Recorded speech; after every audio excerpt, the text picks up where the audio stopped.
তারা জাতীয় পতাকা পরিবর্তন করতে চায়। যারা দেশের জাতীয় সঙ্গীত মামলা এই বাংলাদেশে তাদের রাজনীতি করে অধিকার থাকবে না। এই জামায়াত-শিবির রাজাকার দল বাংলাদেশের কোন একটি কাজ করেছে বলুন তো?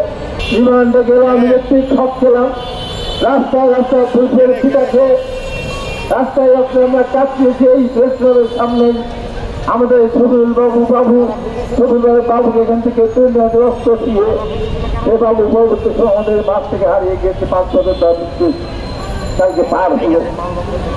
এত কষ্ট করার পর আজকে আমাদের বিরুদ্ধে সমস্ত কথা আমাদের বিরুদ্ধে কারা বলে? ওই 71-এর পরাজিত শক্তি যারা এখন স্বীকার করে। আমি আজকে এখানে প্রেস ক্লাব সাজাই বলে 71 সালে যারা গণহত্যা করেছে তারা স্বীকার করেছে। তাদের আমি ডাক্তার শফিক রহমান পরিষ্কার করে বলেছেন 71-এ আমরা মুক্তিযুদ্ধে অংশগ্রহণ করিনি, আমরা এক পাত্রে রাখতে চেয়েছিলাম, এটা বড় কিছু বিষয় না।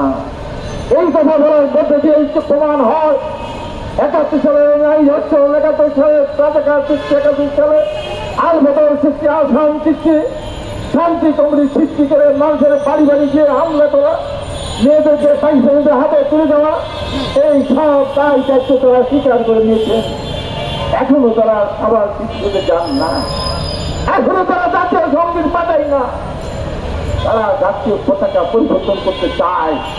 এই দেশের মানুষকে আহ্বান জানাবো, যারা অপরাধীর দেশ পালনে করা, যারা দেশের জাতীয় সঙ্গীত মামলা এই বাংলাদেশে তাদের রাজনীতি করে অধিকার থাকবে না। নির্বাচন পরের কথা। আওয়ামী যদি 1500 মানুষকে হত্যা দেয়, 20 থেকে 25 জন কালো করার জন্য অপরাধে, তাদের বিরুদ্ধে যদি আন্দোলন হতে পারে, তারা যদি নিষিদ্ধ করার জন্য দাবি তুলতে পারে, তাহলে 30,000 মানুষ 30 লক্ষ মানুষকে যারা হত্যা করেছে তারা করে বাংলাদেশে রাজনীতি করবে বলেন? একটা কথা বলেন তো, এই জামায়াত-শিবির রাজাকার দল বাংলাদেশের কোন একটি কাজ করেছে বলেন তো?